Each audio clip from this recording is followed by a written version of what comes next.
That one time I tried to film a spend the morning with me during peak week and prep. Now, see, my bag is already there, and I had to go back and sit it down and do the whole drop the bag thing.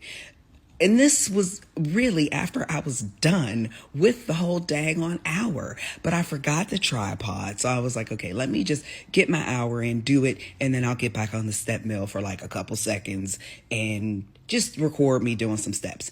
This was so painful because to get my ass back on this thing after I had been on here for an hour straight, I didn't even want to do it, but I was committed to trying to do this video. So I got on here, stepped a few times. Yes, this is my normal pace. Sometimes it's a little faster. See, now I'm getting down, but I don't have a camera crew.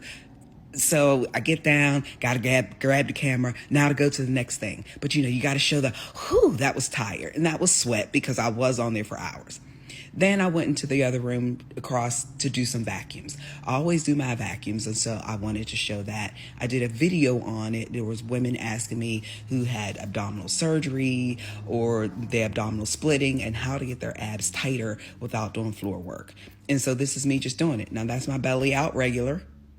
And then I suck it in. That's the influencer belly. This shit y'all see when people are trying to sell y'all stuff online, talking about drink my tea. They're holding in the stomach. Now, I can do this shit all day long because I do it multiple times a day. But this is how I train my core to stay tight just by holding in my core and doing it. So holding it in, abdominals, holding.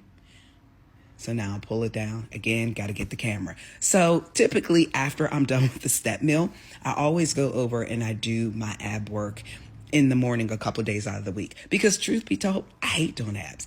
Now I'm recording and then I'm like, shit, if you're going to be an influencer girly, don't you got to have your butt in the camera? Because that's what they do. But something in my spirit just won't let me stick my whole tail in the dag on camera. And so I went with this option.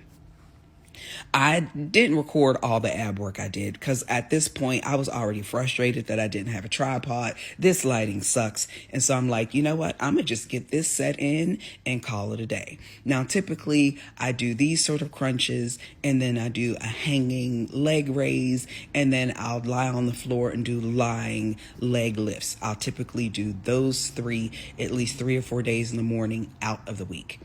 Now I'm done. Got to get the camera again because, I'm done. Then I go over into the other room, yoga studio, spin studio to do some posing. I am no tripod. So what did I do? I propped this stupid ass phone up on the spin bike. So I'm not even focusing on my posing, honestly. I'm focusing on trying to make sure that I am in line with wherever the camera is, but not obviously looking at it. Stage posing is something that is very unique because it is about creating certain lines and certain illusions. And so what you see on the bodybuilding stage is poses, movements, certain tilts, hips positioned in a certain way, butt poked out a certain way to create a look. So got to practice it and you got to hold it. And posing is hard. Then I'm like, okay, Jackie, turn around for the camera so they can at least see what the posing looks like in the front. I have to remember I got to put this sweaty shit back on. This is what the clothes look like after I'm done with cardio. And of course, you got to do that. Walking home, I made it. Drinking my water. And then there's me, exhausted, because now I got to edit all this mess. And I decided I ain't doing none of that. It's just going to be this.